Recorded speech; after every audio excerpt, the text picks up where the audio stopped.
Arratsaldeon ikusentzuleok eta noski urte berrion, urteko gure lehen saio honetan 2024ak utziko dizkigun berri eta ardatz nagusiak izango ditugu aipagai, baina lehenik azken urtean izan genuen plaza horretara itzuli behar gara, izan ere zokoan bizia galduzten bi arrantzalei omenaldi egin diete eta bertan egonda Frank Dolosor gure lankidea. Ez galdu.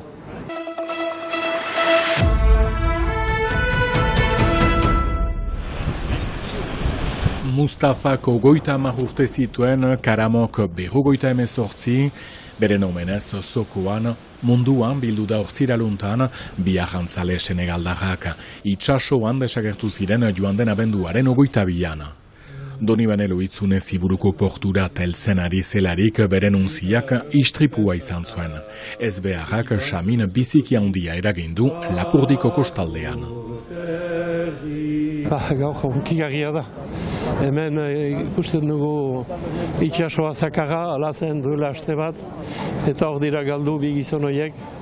Arrainaz bete atortzen ziren, kontente gu berri ospazeko, etxera joaiteko. Eta gaur sekulan ez bezala izan da mundu bat.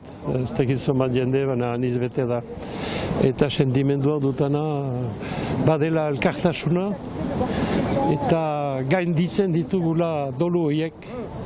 Itsasoan da lehorrean, elkartatuz, kantatuz, hitza emanez batzuri besteari. Musulmanak ere otoiz egin dute hien gizan, gu gure gizan. Hori dut sentimentua. Duintasun eder bat badela, itsasoko jendeen artean elkartasunarekin batean. On vit une douleur, mais quand on voit tout ce monde-là, ça permet aussi d'évacuer beaucoup de choses. Mustafaren osaba triste, baina indartsu, elkartasun zabala ikusirik, barnean duen mina usteko balio duela dio, sustengua eskertu du, dolua bai, baina bakartasunetik urrun. Ekitaldian, omenaldian, Ziburu eta Dakarreko herritarren arteko aspaldiko harreman sakonak azpimarratu dituzte, gorpuak ez dituzte oraindik errekuperatu ahal izan.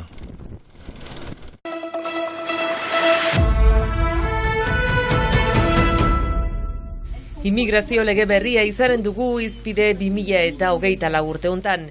Etorkinen eskubideak murriztuko dituen legeak ultraeskuinaren babesa izan du.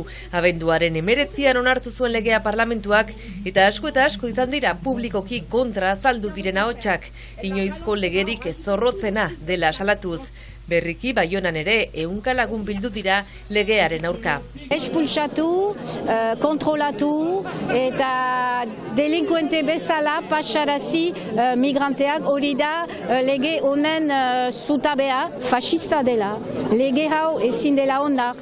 Azken 40 urte hauetan boskatua izan den lege gogorrena dela eta denek bat egin behar dugula erresistentzia deitzen dugu baita ere desobedentziarat. Macronek 2022ko hauteskunde kanpainan immigrazioa kontrolatzeko hitzeman zuen proiektuak ibilbide kaotikoa hasi zuen eta goraberatsua izan da denbora honetan. Krisia ere eragindu gobernuan.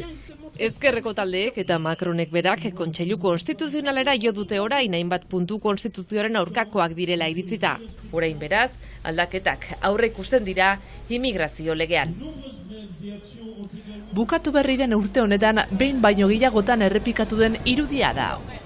Jendetza Xingarferian, jende gehiago Baionako bestetan eta berriz ere jendetza Eguberriko argitsuen lasatzean. Zalantzarik gabe Baionan iragaiten diren ospakizunen masifikazio eta ereduaz, iaz abiatutako hausnarketak protagonismo handia izango du aurten ere. Hiriaren turismo politika ardatz izango du hainbat elkartez osaturiko 2032 kolektiboak, baina ez bakarrik. EH Baik ere urte bukaerako bestetan antolatutako ekitaldi jendetsuen ondotik, herriko etxeak baionarrak lekuz kanpo uzten dituela salatu du. Azken urteetan iruditzen zaigu Baionako herriko etxeak eta turismo bulegoak hemen Eguberriari lotzen diren besta guztietan berlogikarekin jokatzen dutela. Hau da kontsumoa, masa kontsumoa eta jendearen masifikazio bat ere. Eta horrek guztiak Baionarrentzat bizi kalitatearen eina apaltzen du eta beste behin ere Baionarrak pixkat jokozkanpo gelditzen gira herriko etxeak antolatzen dituen ekimenetan.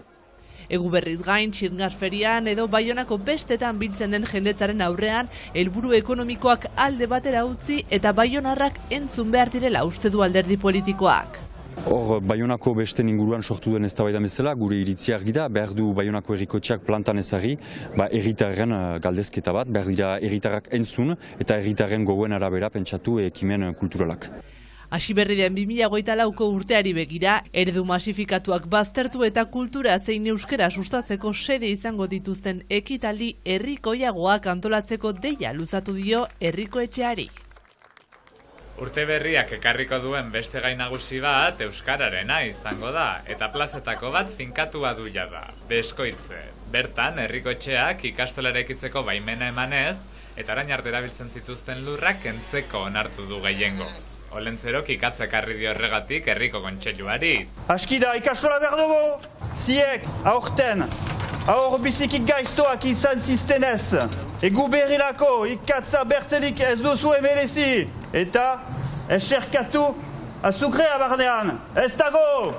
Ikazkinaz gain gurasoak ere biziki haserre agertu dira, herrikoetxea gezurretan aritu delakoan. Soluzio bat nahi zutela atseman gure ikastolarentzat. Hilabete bat berantago herrikoetxeko kontseilu batean erabakitzen dute 50 hor kanporatzea. Gezurretan izan dira. Urtean zehar eta prentsari eta herritarrei eta ikastolakoei eta aurrei erran nahi du azken finean haien erabakia hartia izan zela hastapenetik eta aspalditik.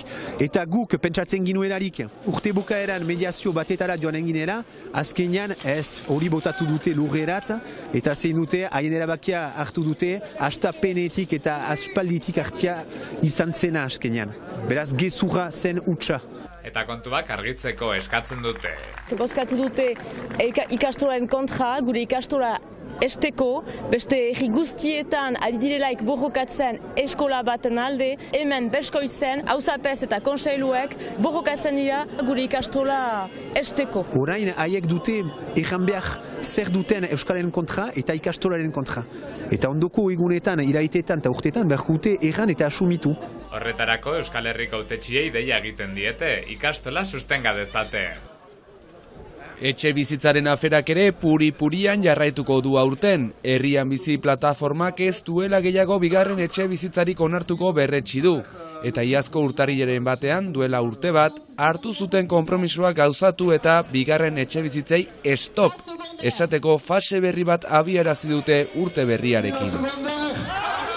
Horren helburua da, oraindik goiti, diendarteari erraitea, orain norbait heldu bada edo nondik etorri erosterat etxe bizitza bat, bigarren etxe bizitza bilakatzeko, stop, orain ekintzak zanen dira, behar dira etxe bizitzak, hemen bizi diren jendeentzat urte osoan okupatua izaiteko eta ez gehiago urte osoan utxik egoiteko. Ipar Euskal Herrian etxen 120 inguru da bigarren etxe bizitza, estatu mailan batazbestekoaren bikoitza. Era berean, etxeen prezio espekulatiboak ere zeresena ematen jarraituko du. Aierran kasu, duela 5 urte 250.000 eurotan erosi zen etxe bat, 1.569.000 eurotan salgai jarri dutela salatu du Arberoa Lurra eta etxe bizitza kolektiboak. Gure ibarrean ez dena prezio lakorik sekulan agertu, baina giro orokorrago bat salatzen dugu, espekulazioarena, prezio hortan edo tipiagotan ere, espekulazio hori gelditu behar baita, tokiko jendeek eta gure gazteak ezin baiko dute holako etxe bizitzarik erosten ahalko. Horren ondorio bat da ere merkatuko prezioak emendatuko direla inguruko etxeetan, inguruko herrietan, eta hori kaltegarria hemenko jendeentzat. Lau ardatz eta lau gai aurten ere presente egongo direnak eta datozen egun eta hilabetetan landuko ditugunak.